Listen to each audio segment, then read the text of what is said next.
Okay. All right. What do you guys know about? I'm winning. What do you know about inverse functions, Ryan? They're reflected across x equals y axis. Kind of. You're right there. Right there. They're reflected across y equals x. The line y equals x. I thought you said x equals y axis. I didn't know what that meant. Yeah, you got it. Okay, then you guys both got it. The line y equals x. Why are they reflections over the line y equals x? Why?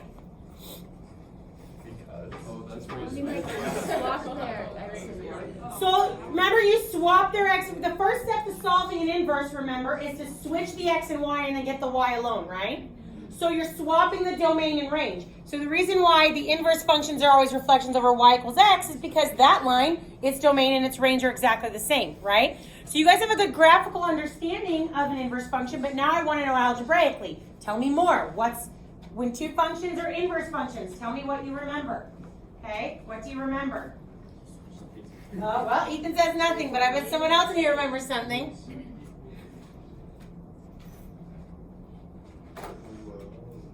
Come on, Terry. You switch the x and y coordinates. That's graphically good. Okay. And maybe to solve them, but I want to know conceptually, what are inverse functions? Sounds like you guys have a good understanding of how to work with them, how to solve for them, but do you know what they are?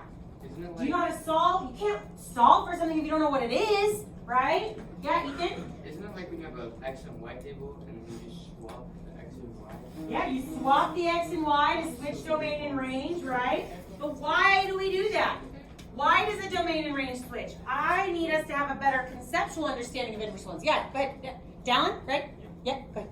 Don't they undo the original function? Yeah, they cancel each other out. They undo the original function, right? That's what an inverse is. The whole point of it is. Thanks, Dallin.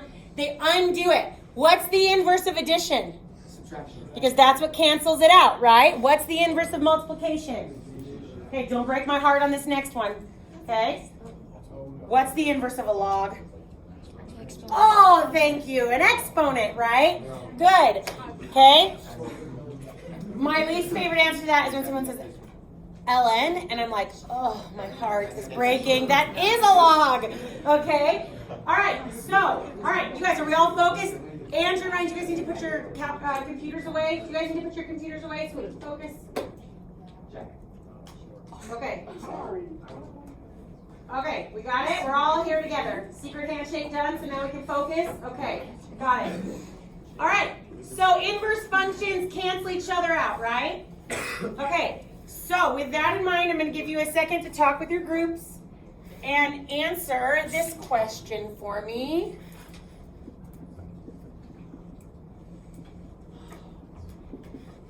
X. Talk with your groups. That's so interesting. F of f negative equals what?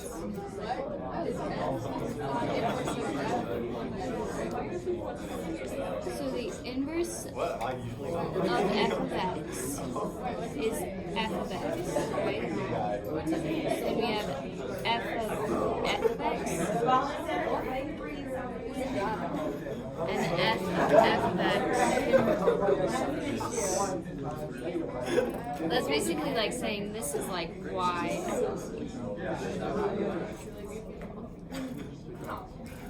They cancel each other out. Or like cosine. Hey, let's come back. What do you think? F of x. X squared. What do you think? X squared. Caden, I think it's X, why? because kind of like how ln cancels E, we're going off that same thought process. Okay, I don't hate that. Anyone want to add to that? Yeah. It's like sine inverse and sine. Okay.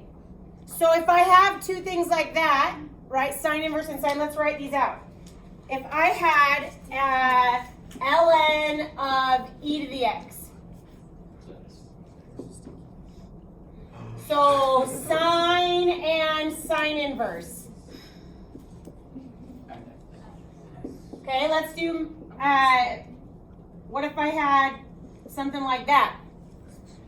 X, right? So all these are examples of a function, an inverse of a function plugged into the original function, right? I agree. This is X. Good. Good job. You guys got that so fast. It's so interesting to me because in some of my other classes, they totally understood the first question better, but then I got a lot of ones for this. But then you guys took us a minute to get what an inverse is, right? But then you guys all shouted out X automatically. It means you guys are really good at your algebra, but maybe need to question yourself a little bit more about the conceptual understanding. But that's what Ms. Summers is here for, right? Yeah. Help you think you understand something and then question you to the point where you're like, wait, I don't get it. Right? That's what I do good. Okay, just ask all my boyfriends. Okay? They think I'm just kidding. Okay, now. Good. See, now you're listening, right? Okay, so here we go. On here, right? The whole point. No, Andrew, I'm not. You're not? I am not. Awkward. Yeah. Oh, you guys are a riot. Okay. It's Mrs. Summers, isn't It it? is not Mrs. Summers. It is Oh, Miss Summers. crap. Happily Miss Summers. I Yeah. thought it was Preferred Mrs. Miss Summers. Oh, and I'm not going to edit that out, just so you guys know. Because I refuse to edit these videos and put any effort Can you into it at all. edit Andrew out? Huh? Can you edit saying my name out? No. Make it No. Okay. Can we move on with the lesson? Yes. I taught this on a Wednesday yesterday, so that's why I'm kind of a little chill today, right? Because our last couple lessons I've been like powered through, so we've got plenty of time today. So, because I taught this lesson yesterday, so that's why, just so you guys know. So we might even have time for you guys to work on some homework corrections too. So, what? That never happens. Okay, so here's the deal. The whole point of what we're doing today is we want to develop a rule to find the derivative of an inverse function, okay? Now, we're going to put that on pause for a second, and I want to clarify some notation really quick, okay? So, we normally use the prime notation when we're talking derivatives, right? This is the notation that we have used the most, right? Where that little prime, it's not a 1, it means derivative, right? Yeah. Now, we've started kind of using this other notation a little bit, and you saw it quite a bit on your AP Classroom assignment, right? dy dx. Now, I want to explain it a little bit more because we need to be able to start using them interchangeably, and we're going to want to use this notation today, not the prime notation, and I'll show you why in a second. Now, before today, I've probably only really written it on the board like that, right? But what we need to realize is that this is like an operator. So when I say that, what I mean is like an operator is like a plus sign. It's something that has no meaning without numbers, okay? And it tells me something to do to the numbers, right? Add them together. Does that make sense? Okay, so then I have like a sine function. There's another one that's an operator, right? Has no meaning without something plugged into it, okay? Like a log. Like a log. A log is another operator, right? A square root, okay? So this actually is an operator, okay? Oh, I want to use the red. Okay? So what I'm doing is everything we've done so far, the y has kind of been alone. So when I say dy dx, it's me saying take the derivative of that y. Okay? Why not X as well? Huh? Why not X as well? Well, that's not what the operator is saying. So this is me saying what my independent variable for the situation is. So it's part, like everything in red is like attached together, right? It's part of the operator. So everything we've done so far is something that's graphable in the Cartesian plane. Do you guys know that word? That's the name of the XY coordinate system, Cartesian plane, after Rene Descartes, the guy who stole the idea from Blaise Pascal. A little bit of math knowledge, math history knowledge there for you. Okay? So anyway, like you guys, like we don't care. Okay, so anything we've done so far is graphable in the Cartesian plane, meaning on like a regular XY coordinate system, right? So X, for everything we've done so far this year, X is our independent variable. Okay, so this d dx is saying take the derivative in terms of x of this function. Does that make sense? So if I wanted to say the derivative, so when I say it's like an operator, what I'm saying is, like, if I had the square root of x cubed, wouldn't I know what to do with that x cubed, right? So if I have this d dx of, let's say, x squared, now I know what to do to the x squared, right? It's 2x, right? The derivative of this function. And so when you do like y, does that mean it's like the entire like function? Exactly. So when I have y equals x cubed plus 4, then the derivative, right, of y, that's my dy dx, is 3x squared, right? dy dx is 3x squared. So this dy dx is like the operator showing what the prime is, okay? Now, here's why this d dx notation is often more useful.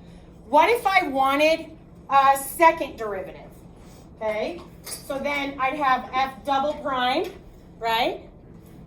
Or I'd have, that's how I say second derivative, okay? Well, okay, those look equally useful. What if I wanted the 10th derivative? Right? The idea is that sometimes this notation is actually easier to keep track of things, because then how do I know which of these are primes, which ones are 1 exponents? It's too much going on. Does that make sense? Okay, please. When would you actually take the 10th derivative? I don't know if you were asked to take the 10th derivative. Would you? Maybe. Have you? Sure. You have? Yeah. To practice and see patterns of polynomials. Or I've done it before to like show why, like the sine and cosine, how they oscillate. Because sometimes I have kids who are like, doesn't any derivative, if you take enough, doesn't it go down to 0? And then I bring up the sine and the cosine function, and those ones oscillate between each other and never go to 0. Only polynomial ones do. You might. Okay. Okay. So, good. You see kind of the need. Sometimes this notation helps organize things better. Now, here's why I clarify about it today. Besides the fact that I'm pretty sure on your AP Classroom assignment, there were some that looked like this, right? So that's me saying this operator, and then the y was just too big for them to put up here in the numerator, right? So it's just saying take the derivative of this. Does that make sense? Okay, good. Then the other reason is because our point of today's lesson is we want to find a derivative of an inverse function. And to me, this already is a little bit confusing for this inverse, because I always have students who are like, wait, doesn't that mean an exponent of -1? Well, no, it's part of the notation of an inverse, right? Does that make sense? And then if I do a prime here, to me, then I'm like, wait, now I have a -1 and a prime, or is it a -1 and a 1? It's kind of confusing, right? So the purpose of me bringing this up now is saying that we're going to use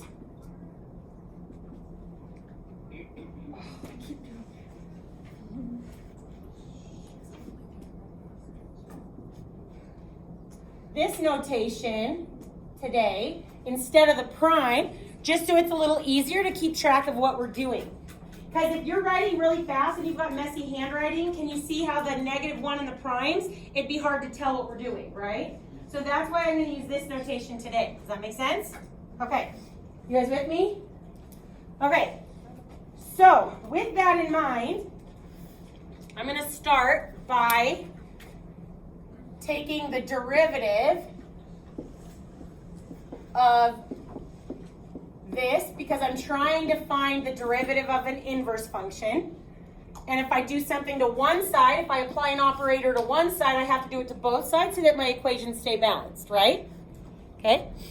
So what's the value of the right-hand side? Let's get that one out of the way first. Good. 1.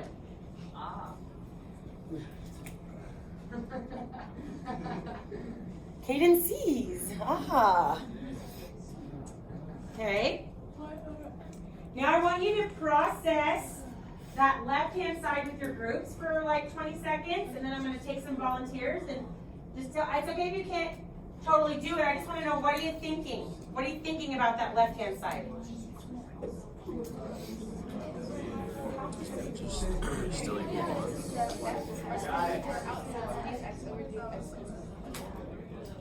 Oh, yeah.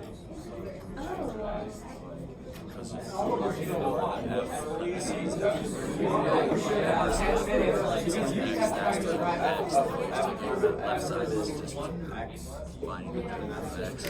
So it's still one. That's simple. Oh, okay.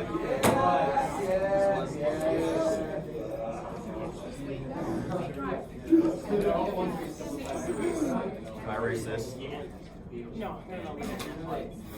Thank you, but I appreciate you're on it. I was on it. She told me to erase it, and I said no, and she told me to go. You got your job? Where'd you get I applied? know you just said okay. Then I get free flats? Free flat repairs? No? Congrats, that's exciting. Okay, what are you guys thinking? What are you thinking? Huh? Nope. It's not also one. That's a good guess though. Wait, so look at his. I really So like. F. I really like this one. Yeah, I agree. I don't know exactly. Sorry, I just realized I Nope. don't have enough. Okay, keep going. Oh yeah. So some people are saying it's also random. one. It's equivalent to one, but we have already taken care of the part of it that's equal to one over here. Okay. What else are you thinking? What do we need? What do we need? One. F of X. Limit, good guess. Keep going. What do I need in order to take that derivative? The function. What do I need in order to take that derivative? So if I simplify it, the only thing I can get is what's already on the right-hand side. So I've already taken care of the simplified version of it, but that's a good guess. Keep going. What do I need? Oh yeah. I have a feeling the answer's going to come. You need a logarithm. I don't need a logarithm, but that's a good guess. You don't know what type of function f is. It is a composite function. So how do I find the derivative of a composite function? Do you use the chain rule? I have to use the chain rule. Good job. Notice this is my F, right? And this is my G. Right? Okay, hold on. I want to, guys, hold on. I want to stop here for a sec, and I just want to rewrite the chain rule with the D notation instead of the prime notation. Does that make sense? Okay? Good. So it is a composite function, so to find its derivative, I am going to need the chain rule. So if I have a f of g of x, right? And I want to, oh wait, okay. And I'm taking the derivative of that, right? Inverse of X. Then that's going to be f prime. Are we using V over Oh yeah.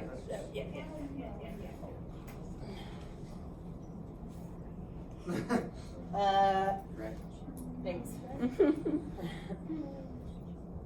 No, that's going to be too confusing with the composite part. I'm doing this one with the prime. F prime of g of x times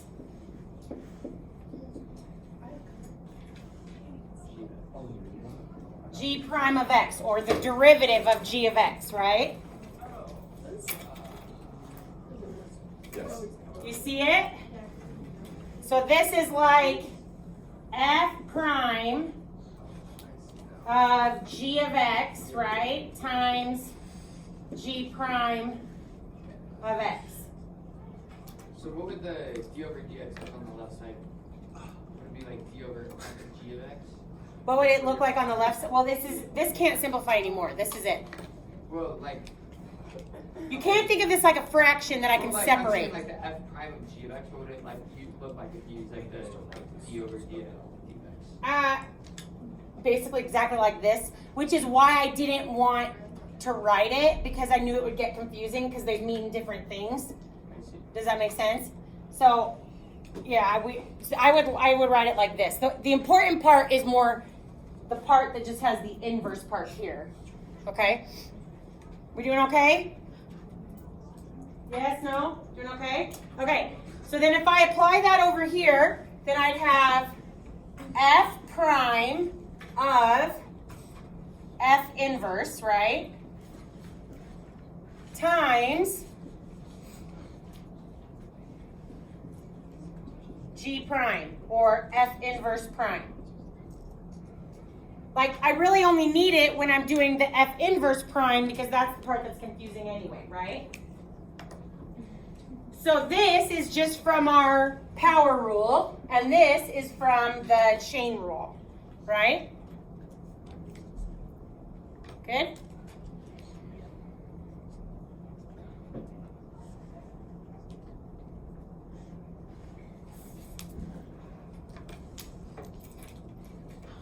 We doing okay? Okay. So this is my goal of today's lesson, right? Find a formula for the inverse, derivative of an inverse function. So how do I get from here to there? You do the algebra. Like what algebra? You get the f prime of f or the inverse x and you just divide it over to the other side. Ah, division. Good job, Jacob, because look, this right here is the same as what I want, right? So if that's my goal and I want to get it alone, so I need to get rid of what's being multiplied by it, I divide, right?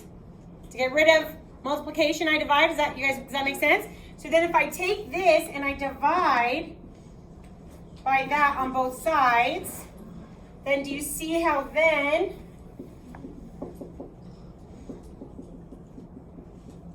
What do you do when it's 0? when you say it's, I don't know what it's What do you is. do when the function of f prime with f the inverse of x is equal to 0? So then what that would mean is that that function's inverse at that value or whatever is non-differentiable. And so it's just one of our non-differentiabilities. Because it'd be like a vertical asymptote. The definition of non-differentiability? Does not have a derivative.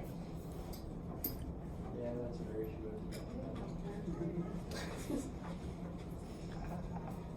But I'm confused why are we trying to get the inverse of f? Why we're trying to isolate that? Yeah. Because our goal of the lesson, right, is I want to develop a formula for the derivative of an inverse function. So for this is the derivative of inverse. So that's what I'm trying to get alone. Okay. Okay, good? How are we doing? What else?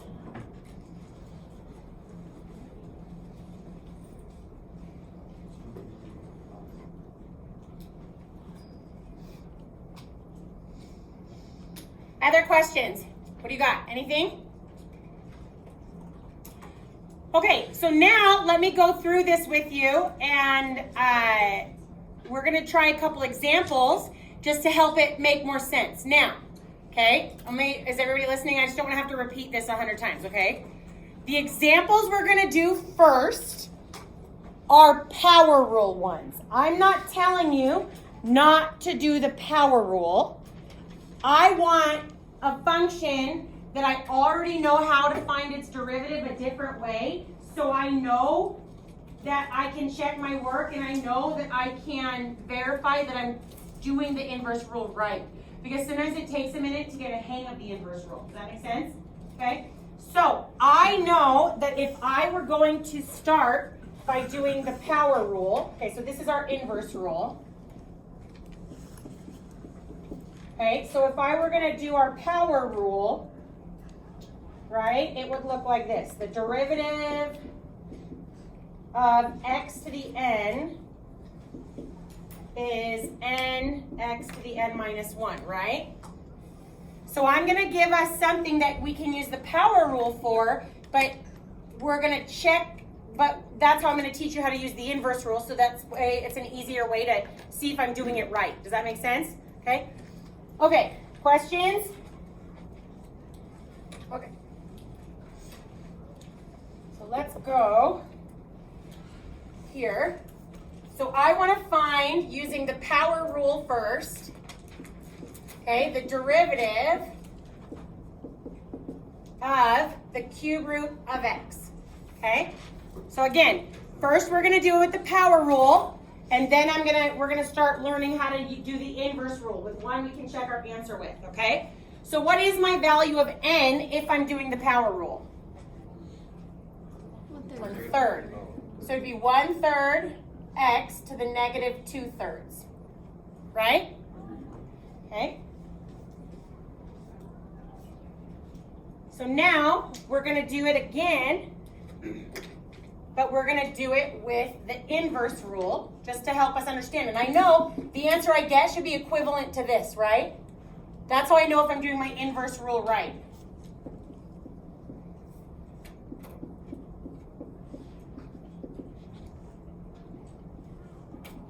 So here's the tricky part. Usually this first step is the trickiest part, okay? If I'm doing the inverse rule, okay? So notice how when I did the power rule, this was my x to the n. Does that make sense? Okay? So if I'm doing the inverse rule, then this is my f inverse. So what's f? Louder? X cubed. X cubed. Good, Fraser. X cubed. Do you see it? Yeah. So if this is my f inverse, then my f is whatever the inverse of this is, which is x cubed, right? Yes. Does that make sense? Okay. So then f prime is 3x squared, right? So if I apply my rule over here, I would do 1 over f prime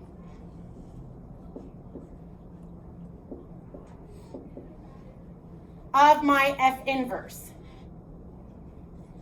Oh, because, you make it a fraction. So this 1 over part is from the inverse rule. The f prime here, that's the 3x squared. And then I'm plugging my f inverse into that. Are those equivalent? Yeah. Yeah. You guys see it real quick? If I do this, it's 1 over 3. Remember how to write fractional exponents from radicals? The denominator is the radical and the numerator is the exponent. So that's the same as that. Look, those are the same.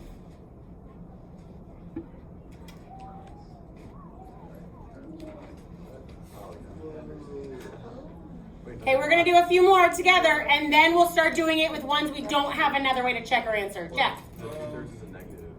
It's just the idea, when you use the power rule, could you simplify it? You can do the inverse rule easily. Like make it look? Like split, like, so it's Sure. not That's negative. the step I always call it the make it nicer step, Yeah. right? So sure, absolutely you could. Do I have to? No. These are all equivalent. So the one, okay, let me so the word simplify in math is very ambiguous because maybe how is factored form simpler than standard form? Sometimes it's not, you know what I mean? So the word simplify is just very subjective. So the reason in previous math classes, they really want you to, reduce your fractions, rationalize your denominator, things like that, right? Is because it makes it really easy to check if your answers are correct, right? But at this level in math, you guys are good enough at the math that we don't have to have our answers look exactly the same to know if they're equivalent or not. Does that make sense? So we just want right answers. We don't care how they look. So as long as you can identify the fact that all of these are exactly the same thing, it doesn't matter how you write it. You just have to be able to identify that. That's why a lot of times when we're doing some of these problems, I'm like, If it were me, I wouldn't have even reduced the 16 over 32 because I'll do all this calculus and I'll reduce that fraction wrong, and that's when I'll get something wrong, right? So for me, I prefer if you leave things like after one step. As long as if I'm looking at a multiple choice, I get this answer, I can identify that it's the same as this answer. That's what's important. Does that make sense? Yeah. Okay, good. What else? Should we do a couple more just to get the hang of it? Okay, so we're going to do this again. Again, I'm not telling you to do ones like this with the inverse rule unless you want to. We're just doing ones we have two ways to do so that we can check our answers. Does that make sense? Okay, so let's do x squared.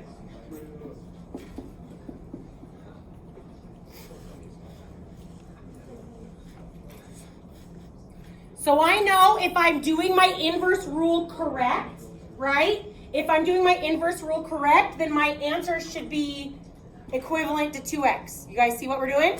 Okay, so if I'm doing my inverse rule, that means x squared is f inverse, right?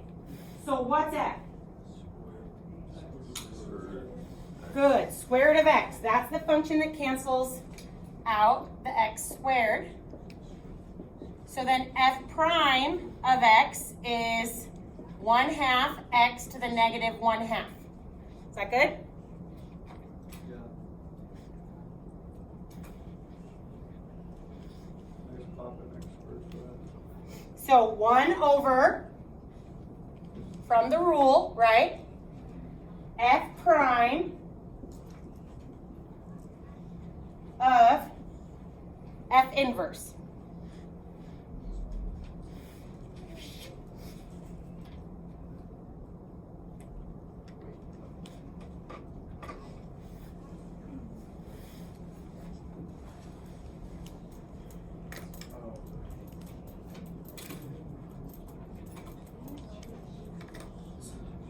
So now I need to figure out how this is going to turn into 2x, right?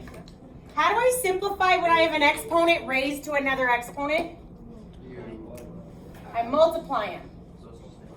So 1/2 x to the negative 1, or 1 over 2x. Is that fair? Flip and multiply.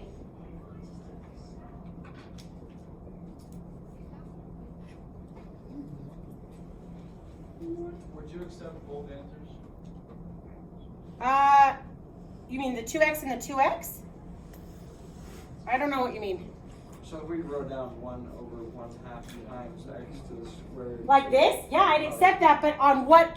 There's no planet that if I ask you to do the derivative of x squared, you should do the inverse rule, right? I just did that so you're understanding the process. You absolutely should do the power rule on x squared, right? I just showed you that so we had an easy one to check our answer with so we understand the process of inverse rule. You guys get it? Okay. Hey, you ready for your one to try on your own? Yeah, Ethan. For your response question, do you have to do the limit rule or the limit definition? No. So it depends. Well, I should say it depends. The majority of the time, no. Here's your key words, and I would probably write this down somewhere, maybe on your Ultra Lava or somewhere if you want. It's up to you. But how do I know on a free response when I have to do the limit definition? Okay, there's two key words that it'll bring up. It'll say by the limit process. So if you see the words together, limit process, by the limit process, or they would say using a derivative definition. So basically, 80% of the time, you will not have to do the long way. You can do the shortcut. But if you see the keywords limit process or derivative definition, then you have to do the long way. Good? The long way is one of the 3 limit definitions, and they usually let you pick. The limit as h goes to 0, that stuff. Okay, so limit process or definition, those are the keywords you're looking for, okay? But 80% of the time, you can just do the shortcut. Good? Okay, are you guys ready to try an inverse rule on your own? Yeah. I am going to give you one. We do not have a way to check. Oh yeah, there you go. This right here. You can get rid of all of it. Oh. You can get rid of all of it. You ready? I would like you to use the inverse rule find the derivative of ln of x with your groups. I would like you to use the inverse rule to find the derivative of ln of x. Okay?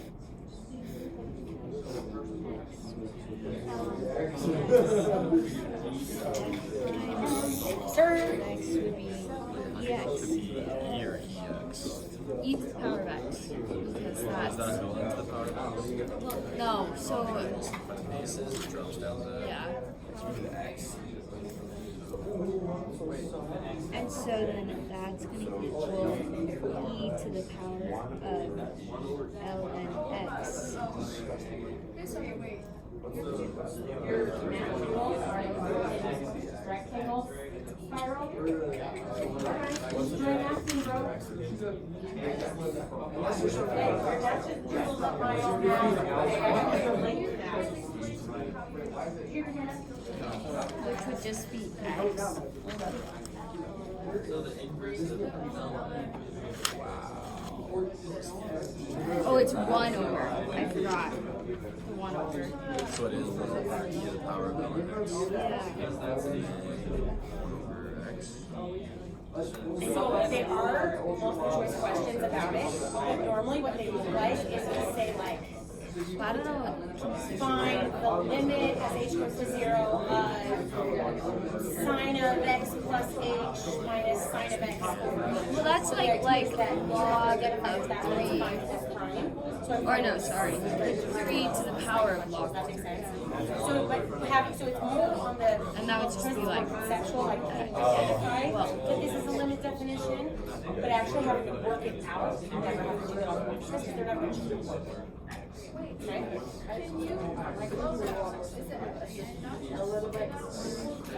Anyone think they want to go write it on the board? Go show you work on the Alex, you got it.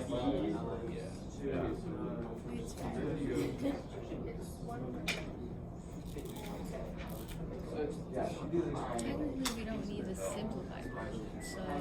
Allie, only write your first step. Oh, okay. No, like that step that you're writing right there. Yeah. Okay. Yeah. So we did an inverse rule in 1 over. Yes. Okay.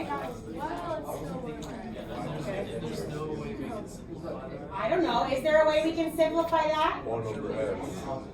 Hold on, what? 1 over x. Ah! What happens here? They cancel. You're so welcome. You know the answer. Sometimes I figure that out on my own. Because I do f is e to the x, right? So f prime is my e to the x. So this is my f prime of f inverse. Got it? You guys see?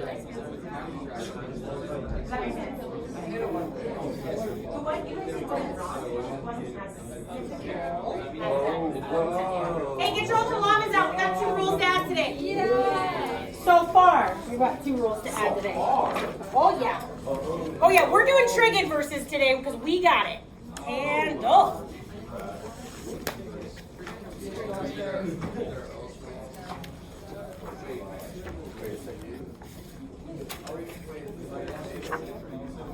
Yep, add these to your table.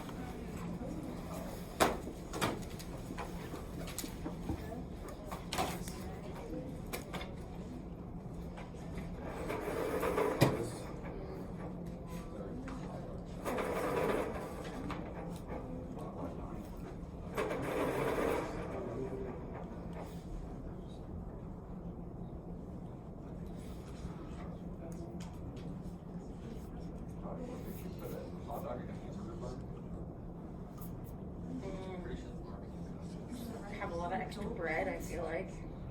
What about just a sandwich? Or you could cut out the hot dog. Oh, that's a good idea. You could cut the hot dog up. I've done that before, opposite. Like I've cut a hamburger in half because I only had hot dog buns. What's the difference, you guys? What's the difference between finding the derivative of these two things. This is one of the big mistakes I see when it comes with ln. Anyone think they can tell me what the difference is between finding the derivative of those two things? The second one is taking ln of x and then multiplying it by 3. Good. And the first one is like taking like ln of 3 of whatever you're like trying to find. So it's like instead of taking ln of 1, you take ln of 3. But then on the bottom you take ln of 1 and then multiply it by 2. Okay, so I agree with what you're saying about the second one, but I think we need to add to the stuff about the first one. Ryan? First one, you have to use chain rule. Yes. This one you'd have to use a chain rule, right? That makes sense. So he's right on this one. I can just do the ln of the x, right, and times by 3. So the derivative of this one would be 3 over x, right? But a lot of times on ones like this, people have a hard time seeing this as a chain rule, so you got to be careful. So if I was doing this one, it would be the derivative of 1, right? So the derivative of ln, right, with my 3x plugged in, times 3. So really, it would just be 1 over x again, Whoa. right? So is it ln of any of x? Ln of x? Only if it's linear, but yes. We got it? Scribble out a quick graph. Oh, Inverse is. Yeah.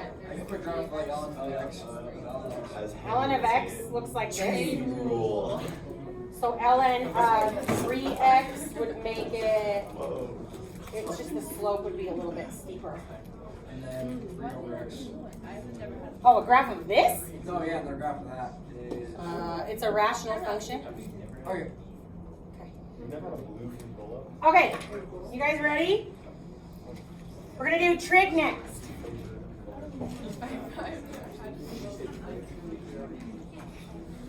We're gonna do one together, and then I'm gonna have you guys try one.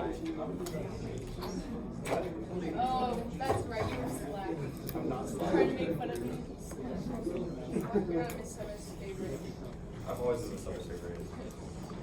He is one of my very favorite. Yes. Something very sarcastic. Yeah. No, it's not sarcastic. That's a true statement. You're one of my very favorite students. Oh, you're just gonna say that my average student. Oh, that's not fair. Do I have favorites? Yes. Do I have least favorites? Oh, yes. But would I ever admit that? Never. What about once we're graduating? Huh? I said, what about once we're graduating? I like almost all my students. I've been teaching 15 years. I can only think of maybe 3 or 4 students that I didn't like. What are their names? Well, I really didn't like this one kid because he kept trying to get me to do cartwheels, but then he started erasing the board for me and bringing in cookies, and now he's fine. No, I'm just kidding. You don't like it? Okay. All right, you guys. Inverse sine. So what's my f function? What's my f function? Sine of x, right? So f prime of x would be cosine of x. So if I plug it into my inverse rule that now we're professionals at, right?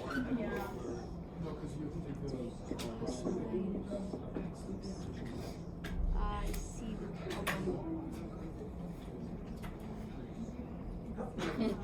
Now, algebraically, there is a way to simplify this, but it's not probably something that's gonna be like second nature for you guys real quick, right? These don't cancel in any way because they're, yeah, one's trig, one's inverse trig, but they're not the same functions. Does that make sense? But I can use, yeah, Ethan, Are inverses and reciprocals the same thing? totally different. So reciprocal, Cosecant. The sine inverse was cosecant. no, so cosecant is the reciprocal function. So reciprocal, sine x is opposite over hypotenuse. This one we still, I'm gonna put it in like this. This one we still put angles in and get ratios out, right? The reciprocal function, cosecant, is hypotenuse over opposite. Reciprocal means the fraction is flipped. So I'm still putting angles in and getting ratios out. It's just that things aren't restricted between 1 and -1 anymore. That's what the reciprocal does. The inverse is the one where I'm taking and putting a fraction in and I get the angle out. Does that make sense? Yeah. Okay. Good question, good clarification question. We actually are going to do our reciprocal functions next time. We're going to talk about them a little bit more. We're going to use the chain rule to develop those ones because instead of the -1, so here guys listen. So one of the things that can be kind of confusing is when is the -1 an exponent versus when is it a notation? So it's a notation with the inverse, but if I do apply an exponent of -1 here, it gives me the reciprocal. So you have to be careful knowing if that -1 is an exponent or a notation, which means there'd have to be some clarifying in the question because they notation-wise look exactly the same but mean something totally different. Does that make sense? Okay, so there is a way to simplify this algebraically, but I'm going to help you with this first one because it's probably something, if you've done it all, it's been forever, okay? So you know Miss Summers avoids trig identities like the plague, right? I hate them, except for one. There's only one that matters. The Pythagorean identity can do anything any other trig function can do, or trig identity can do. So here's my Pythagorean identity, right? Now, hold on you guys, stay with me. So an identity is actually pretty cool. I know I'm a nerd, but it's actually pretty cool. So here's the difference between an identity and an equation. In an equation, I can find an answer that makes it true. Okay, x plus 1 equals 5, right? X would be 4. I can find an answer, usually, unless there's like a restriction or something, right? That makes an equation true. What's cool about an identity is it's an equation that is true for any input. Any number plugged into that, anything I want plugged into that is going to make that equation true. It's more true than a regular equation because it's true for anything. It's not that I can just find one or two things that work, right? So here's what I can do. I'm going to rewrite this a little different so that I can see, wrong.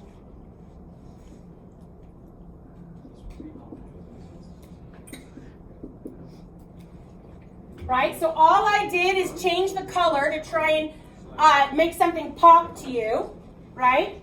And then I moved the mathematician laziness, like writing the squares here is just because mathematicians are lazy and we don't like writing lots of parentheses. That's the only reason we do that, right? Now, remember, the idea of an identity is I can plug absolutely anything I want in to the x and it's true. So what if I wanted to put sine inverse of x in there? It'd be true, right? Does that make sense? So do you agree that because this is an identity, that even this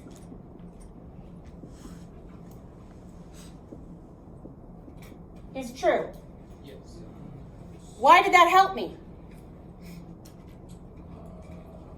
Anyone see what I'm going to be doing? Jacob? Because that whole thing equals 1, and when you keep the cosine of sine to -1 on the other side, it's all equal to just 1. Okay, but Yeah, no, that's okay. But there is definitely something that, add to that. Yeah, you're right. You're there. I think. I just don't know if I understood what you were saying. Okay, why did that help me? What do you think? What do you think I'm going to do now? Yeah. before that whole thing.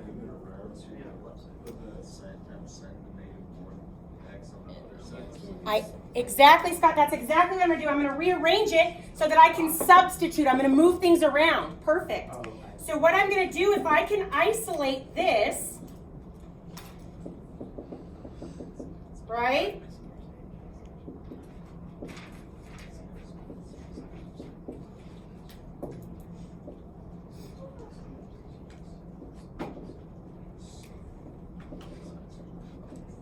So Scott says I'm going to move it around, right? So why did that help me? So why does that help me now? You could plug that in for cosine or sine of x. But that looks more complicated than cosine of sine of x. Why am I doing this? Because To prove something. What? Scott's got it, I already heard him whisper it. Say it louder. You can still simplify that, so sine times sine inverse of x. Yes. The whole purpose is because this part simplifies because they're the same trig function, right? So this is plus or minus the square root of 1 minus x squared.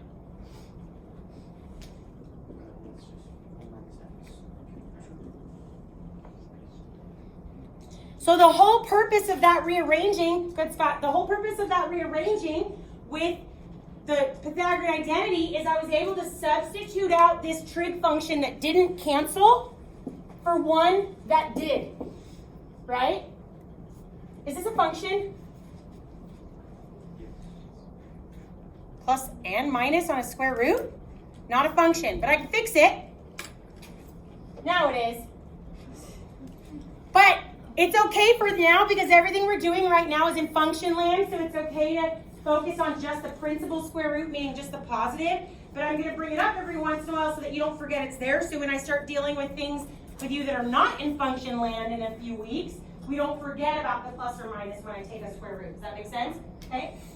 Okay, so what that means is that the derivative of the inverse sine function is 1 over the square root of 1 minus x squared. Looks good enough to be a rule for me.